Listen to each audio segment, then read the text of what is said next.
প্রিয় উপস্থিতি, শুধুমাত্র নবী রাসূলগণ নয়, আর একটু যদি আমরা যাই তাহলে আবু বকর রাদিয়াল্লাহু তাআলা আনহুর কথা আমরা বলতে পারি, উমারে ফারুক রাদিয়াল্লাহু তাআলা আনহুর কথা বলতে পারি, উসমান রাদিয়াল্লাহু তাআলা আনহুর কথা বলতে পারি, আলী রাদিয়াল্লাহু তাআলা আনহুর কথা বলতে পারি। অন্যান্য সাহাবীদের মধ্যে ছিলেন খাব্বাব ইবনে আরব ছিলেন, আব্দুল্লাহ ইবনে মাসউদ ছিলেন, সাদ ইবনে আবি ওয়াক্কাস ছিলেন। এই সকল সাহাবীগণ ছিলেন। কেউ হয়তো বা কাপড়ের ব্যবসায়িক ছিলেন, কেউ হয়তো বা কোনো জিনিস কেনা বেচা করতেন। যেমন আলী রাদিয়াল্লাহু তাআলা আনহু, তিনি নিজেই নিজের কাজ করতেন, কাজ করে উপার্জন করতেন, যেটা আমরা কামলা বলছি না, কামলা করে খেটে উপার্জন করে খেতেন। আলী রাদিয়াল্লাহু তাআলা আনহুর সমান আপনার কি ন্যূনতম, আমার কি ন্যূনতম সম্মান মর্যাদা রয়েছে? তাহলে তিনিই তো কাজ করে খেতেন, আমার কাজে এত লজ্জা কেন? কাজ করতে লজ্জা করে, কিন্তু সুদি কারবারের সাথে জড়িত হয়ে হাজার হাজার টাকা উপার্জন করতে একটুকু লজ্জা করে না। কাজ করতে লজ্জা করে, গাড়ি চালাতে লজ্জা করে, কিন্তু হালাল উপার্জন করে খাবো এটা আমাদের ভিতরে থাকে না। হারাম খাচ্ছি তখন আমার একটুকু লজ্জা করে না। আমাকে হালাল উপার্জনে অল্প বাজার করে নিয়ে যেতে লজ্জিত বোধ হই, কিন্তু আমি যে হারাম উপার্জন করে একেবারে উদর পরিপূর্ণ করে আমি চলছি, তখন আমার একটুকু লজ্জা করে না।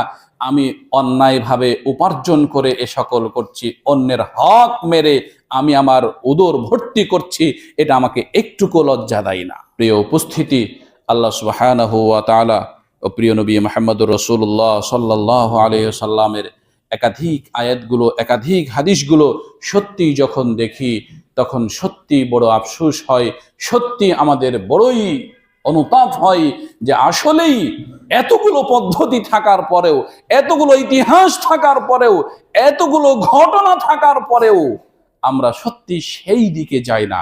কোন দিকে? ওই যে নবী রাসূলগণের যুগে, ওই যে সাহাবাগণের যুগে, ওই যে যুগে যুগে তাবে তাবেঈনদের যুগে, ওই যে ইমামদের কথা বলি আমরা, সেই ইমামদের যুগে আমরা সেখানে যাই না।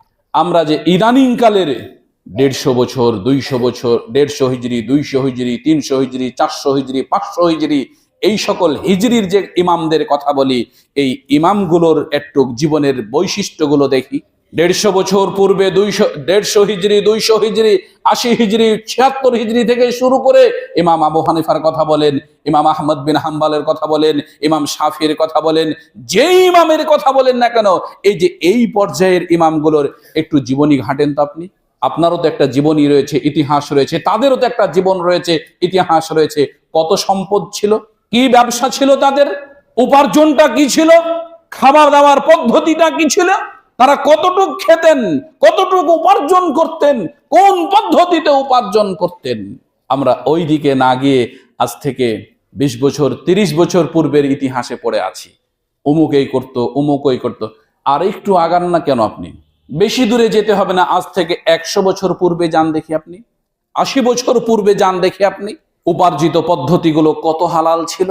এখন বর্তমানে সত্যিকার অর্থে ওই সকল কথাগুলো বারবার মনে আসে। তারপরেও ভালো মানুষ তো আছেই, এ কথা তো আমাদের চূড়ান্ত।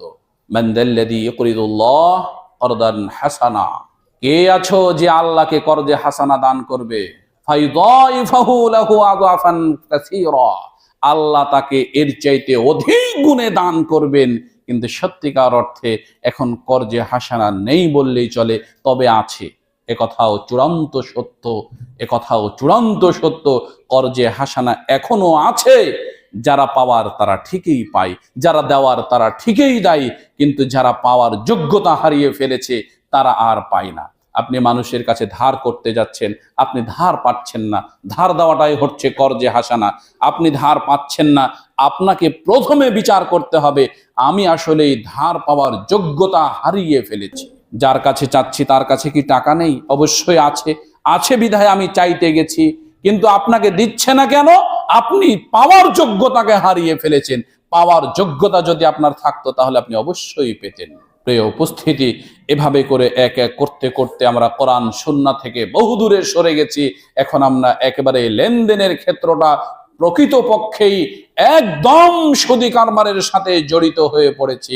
অতএব আমাদেরকে সংক্ষেপে যে আমরা আলোচনা করলাম 4টি কথার বিষয়, এই 4টি বিষয়কে কেন্দ্র করে নবী রাসূলগণ জীবনী থেকে শুরু করে সাহাবায়ে কেরামদের যে জীবিকা উপার্জনের পদ্ধতি, এই সকল পদ্ধতিগুলোকে বারবার স্মরণ করে আমরাও যদি আজকে জীবিকা উপার্জন করতে পারি, তাহলে আমাদেরও জীবিকা হালাল উপায়ে উপার্জিত হবে, এটা ইনশাআল্লাহ হবে। কিন্তু যদি আমরা সাহাবীদের জীবনী, যদি আমরা নবী রাসূলদের জীবনী এবং তাদের উপার্জিত পদ্ধতিগুলো খতিয়ে না দেখি, তাহলে আমরা আমাদের জীবনটাকে উপলব্ধি করতে পারবো না, আমরা আমাদের উপার্জিত বস্তুগুলোকে হালাল করতে পারবো না, আমরা সঠিক এবং ভুল কোনটা সেটা বিচার বিশ্লেষণ করতে পারবো না। অতএব আজকের সংক্ষিপ্ত আলোচনায় আমরা একথাই বলি যে নামাজ সমাপ্ত হয়ে যাওয়ার সাথে সাথে জীবিকা উপার্জনের তাগিদ আল্লাহ সুবহানাহু ওয়া তাআলা দিয়েছেন। তো জীবিকা উপার্জনের তাগিদে আমরা গিয়ে আমরা সত্যিকার অর্থে নবী রাসূল এবং সাহাবীদের জীবিকা উপার্জনের পদ্ধতি কি ছিল সেগুলোকে বেশি বেশি স্মরণে রেখে আমরা আমাদের আল্লাহর সামনে জবাবদিহিতাটাকে সামনে রেখে উপার্জন করতে চাই। রব্বুল আলামিন তুমি আমাদেরকে হালাল উপায়ে উপার্জিত বস্তু খেয়ে পরে আমাদের ইহকালীন ত্যাগ করে পরকালীনে পাড়ি যাওয়ার জমার তুমি তৌফিক দান করো। আল্লাহুম্মা আমিন। সবাই পড়ি আমরা আল্লাহুম্মা সাল্লি আলা মুহাম্মাদিন ওয়া আলা আলি মুহাম্মাদ কামা সাল্লাইতা আলা ইব্রাহিম ওয়া আলা আলি ইব্রাহিম ইন্নাকা হামিদুম মাজিদ। اللهم بارك على محمد وعلى آل محمد كما باركت على إبراهيم وعلى آل إبراهيم إنك حميد مجيد رب ارحمهما كما ربياني صغيرا رب ارحمهما كما ربياني صغيرا ربنا هب لنا من أزواجنا ذرياتنا قرة أعين واجعلنا للمتقين إماما